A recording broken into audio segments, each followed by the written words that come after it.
Thank you for your testimony. And I'll begin the first round of questions, limited to 5 minutes for each member. If there are any additional questions following the first round, we'll have additional rounds of questions as needed. Mr. Daroff and Mr. Feinstein, thank you so much for agreeing to be a witness at today's hearing. I personally asked for you two to participate because the threats we are seeing at Jewish community centers across the country, like the Bender Community Center here in Washington, are outrageous and unacceptable. This is a domestic terrorism, and the full force of the law needs to be brought against the perpetrators.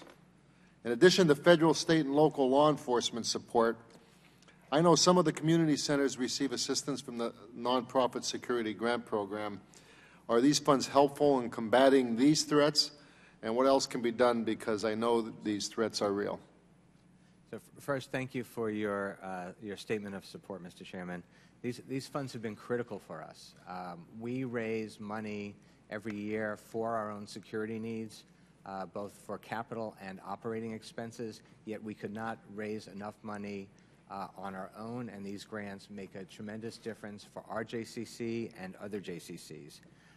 You can imagine currently, with over 87 JCCs receiving bomb threats from across the country since January, my colleagues and I come into work every single day wondering whether we will be evacuating infants, toddlers, and seniors as a result of these threats.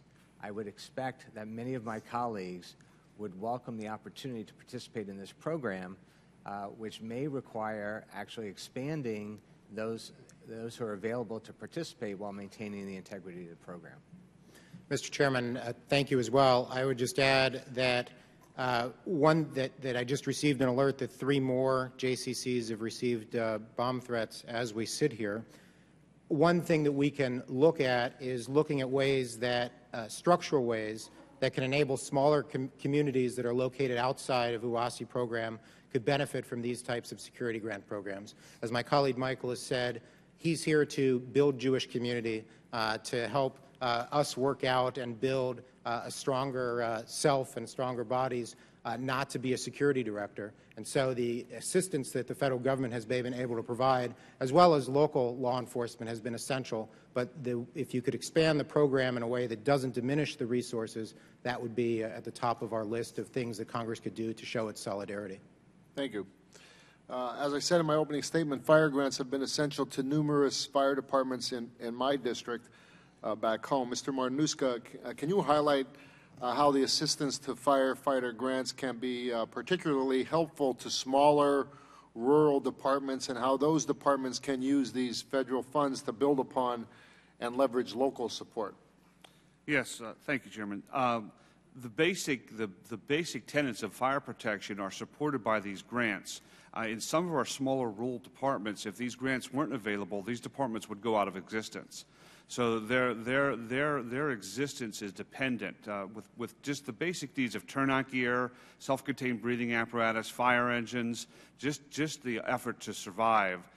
These grants, if they would be diminished, would cause them to go out of business. Thank you. Mr. Crossley, as you know, an all hazards plan starts with a threat assessment. When it comes to cyber security and the threat posed to the electrical grid, are you receiving clear guidance from FEMA and DHS as to what you should be planning for? Unfortunately, in talking with local governments, my sense is that they are not being told what to plan for. Should you be planning for the power to be out for 3 days, 3 weeks, 3 months?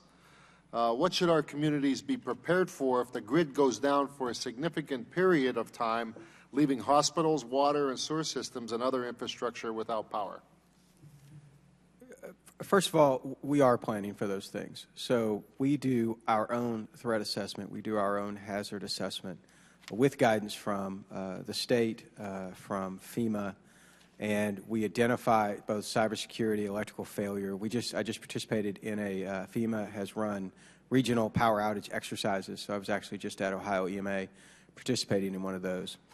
And I think that it's really threefold. So we need to talk to citizens, which we do, as much as possible without overwhelming them. Then we need to talk to our partners in the local community in the region to say, depending on the size and the scope of the outage, how would we get resources in? We work with in our case, Duke Energy on how is the system being protected? How are you ensuring that you can get the crews in here? And then we work through the state and through FEMA and the Emergency Management Assistance Compact to ensure that, provided the entire country is not without power, that we know how we're going to get resources from the other states. So you're taking it from the citizen preparedness to ensuring that whatever system we develop in Hamilton County is coordinated regionally. We're on a tri-state area, so we talk to Kentucky and we talk to Indiana as well. And then, of course, we work through Ohio EMA to work with FEMA. So I think that, again, the benefit of the national preparedness system, as I stated, is that it's not just where the boots are on the ground at the local level, all disasters are local, but that we need to work with regionally, with our state, and through our state with FEMA and the neighboring states so that we can bring resources in. And these programs help ensure that we have a national response system. So we identify the hazard, we identify how we're going to deal with the mass care issues, with the feeding issues, with the sheltering issues, and then we make sure that while we may not be able to purchase and warehouse everything in Hamilton County, that we know who we can call and we keep people and we continue to test and exercise those systems. So we are actually following former Administrator Fugate's mantra, which was don't plan for what you think you can handle, plan for what you think you can't handle, and start talking to people about how you would handle that. I'm going to put my mayor's hat back on here for a moment, and I still believe my experience has been in talking with local officials, especially smaller cities, that we need to do a better job in communicating with them because they're going to be carrying the football when the lights go out and the power goes down. Mm-hmm. Nobody's coming to help when we have a massive outage. It's the local government that's going to be responsible, and loss of life will happen in the first 24, 48, 72 hours. And I still don't get a sense that communication, many of these mayors, the first thing I ask is, well, if this happens, how long are you going to need to be prepared for it? They can't answer. So if you don't know how long you need to be prepared for it, you can't be prepared. So we always use the 3-day mantra, to be prepared for 3 days. Our challenge, and this is challenge not just in Ohio but across the country, for example, Hamilton County has 49 individual jurisdictions, all at various sizes and capabilities, everything from the city of Cincinnati, which is a large city, to cities of a few hundred people. So you're right. So a lot of mayors are not necessarily aware. So we actually work across the spectrum. It's an ongoing educational process. So you're always going to run across elected and appointed officials who they either depend on somebody else to know how that's going to happen, or they're not as educated. And so, you ask, what is the benefit of the grants? The benefit of the grants, for example, with EMPG, is with the 50-50 hard dollar match, it provides skin in the game from the local government, but also that we're out there on a daily basis knocking on these doors. But when you're at the local level and you have limited staff capacity, you're hitting 1 and 2 at a time. So I think that you're right in that a lot of them don't know what they're going to do. And also the buck does stop with them. So I have 49 individual mayors or township trustee presidents or whatever it is. So little by little, we're knocking on those doors and we're talking about those issues, albeit in a manageable manner.